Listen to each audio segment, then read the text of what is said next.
Hey, hey, hey. Time for another out of this world story from our space. Dear abusive cheater. So, how does it feel? How does it feel knowing you were caught? How does it feel knowing you were kicked out? Well, you deserve it. Let's review what really happened, instead of what you keep telling yourself and your friends and family for support, shall we? You didn't touch me for 5 years. I tried everything to get through to you. I tried talking. I tried yelling. I tried being compassionate, loving, cold, strong, weak, everything. I tried to get you to go to therapy with me. You weren't interested.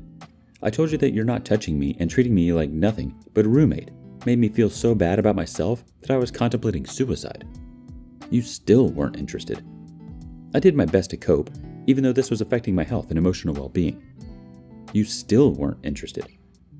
I stayed out of faith that you cared about me when everyone and everything told me to run. You still weren't interested. What were you interested in?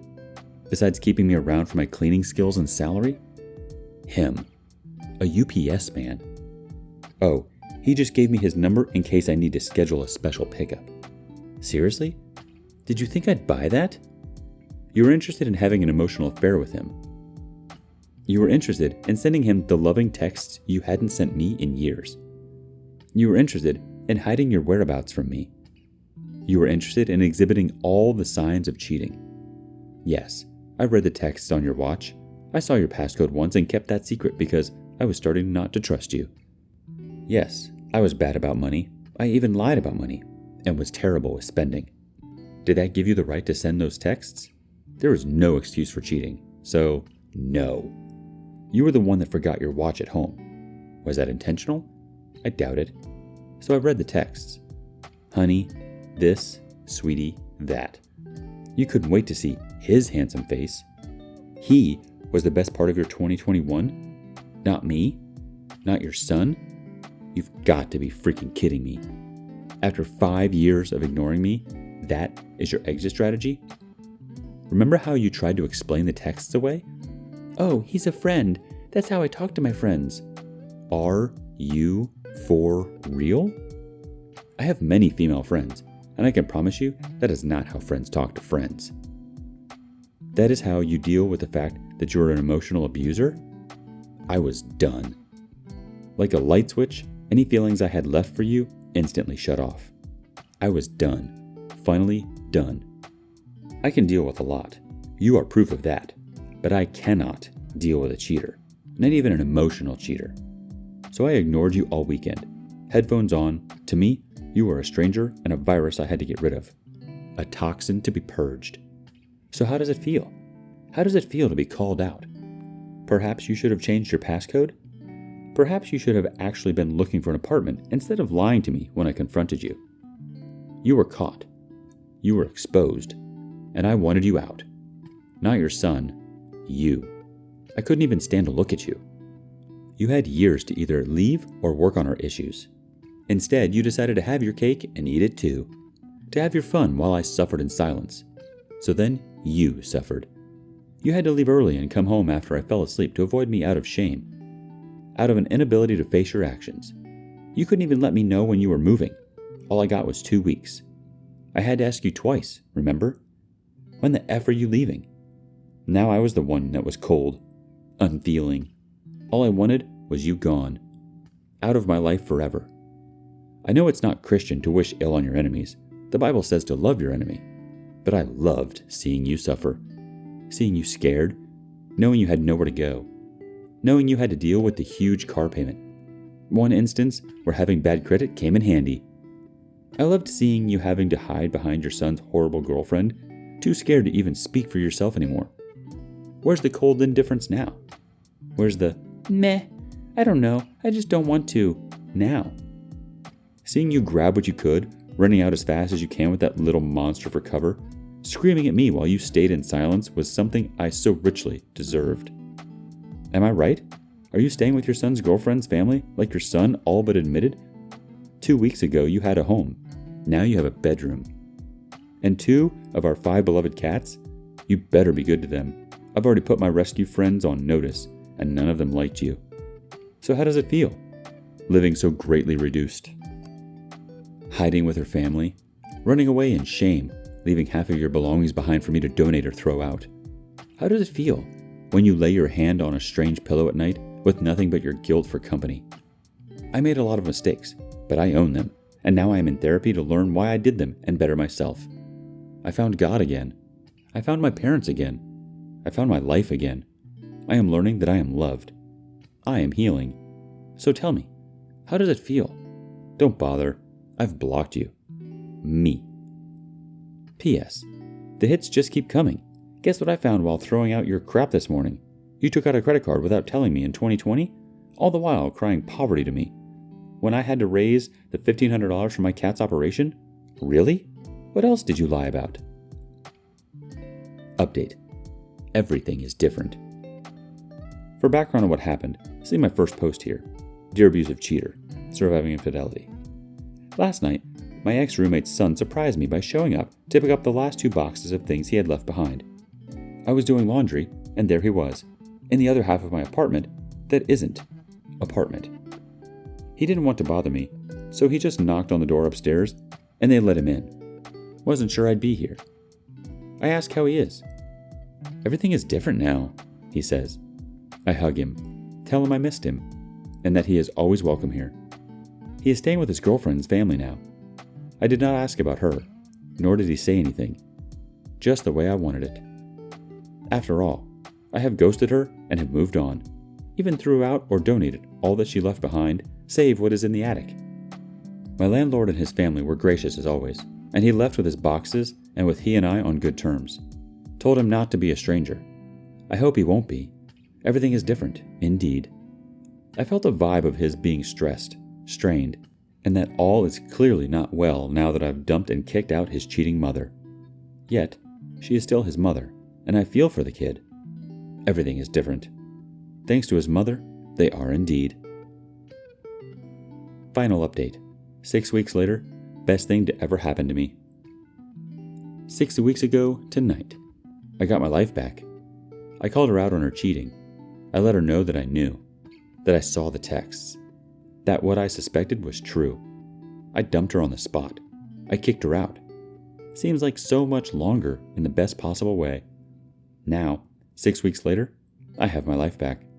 I have fallen in love with my home again. I get to do what I want, when I want.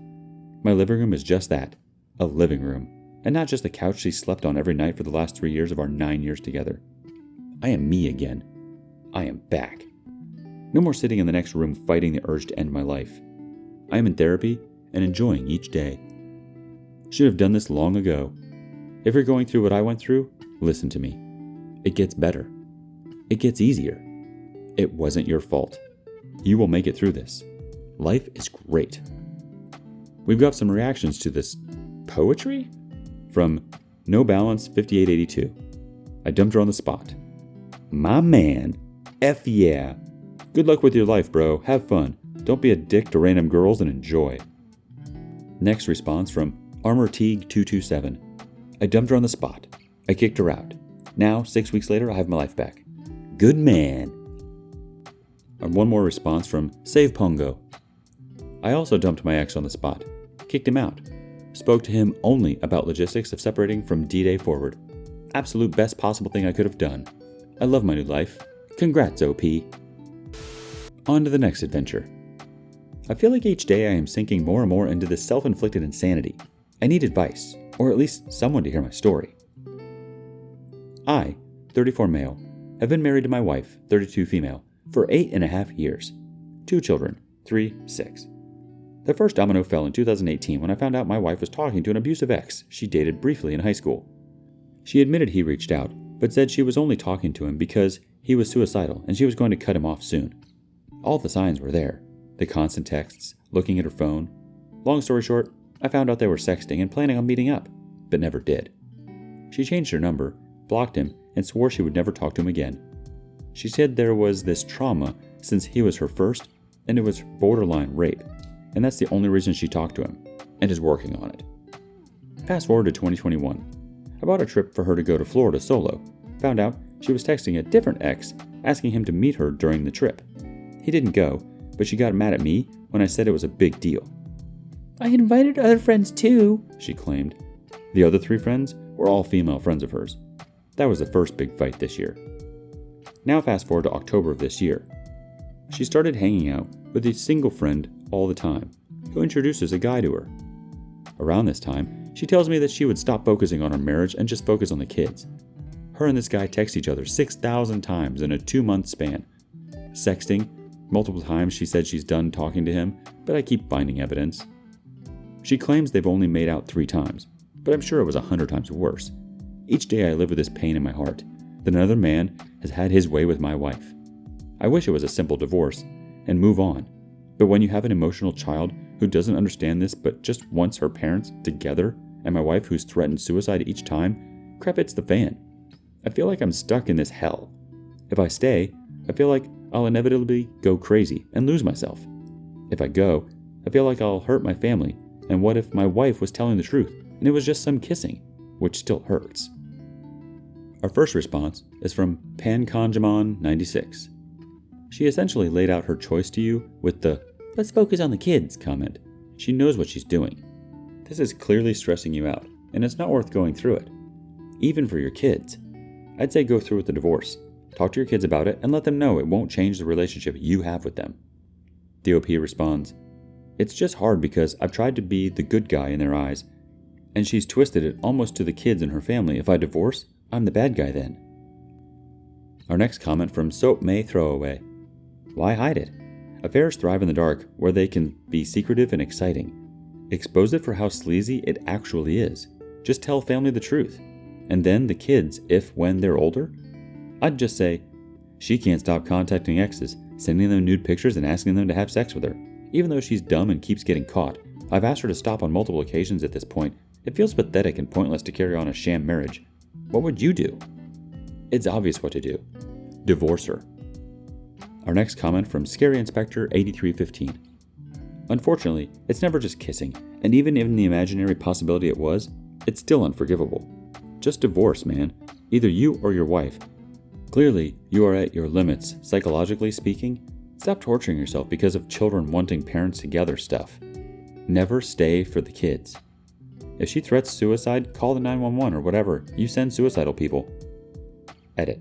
Take screenshots of all the convos and sex texting for evidence in case she tries to twist the story. On to the next story. Needing a safe space to vent and seek reassurance. Hi all. I've, 29 female, been lurking the past few days since I found out. I've been mustering up the courage to post, as no matter how many supportive people I have around me, no one seems to quite understand. I caught my fiancé and partner of 6 years, now ex, 32 male, texting another woman on Saturday. I had suspicions for a few months, as he accidentally texted me back in October instead of her. I know these texts weren't meant for me, as they were overly sexual, and we never spoke that way to one another on text. He gaslit me into believing that the texts were meant for me, and I was being paranoid and incredibly insecure. I gave him the benefit of the doubt, as I had no hard evidence he was cheating. I caught him in a few other lies, and had some instances things weren't adding up. I started therapy as I thought I truly was paranoid, and maybe I was the problem.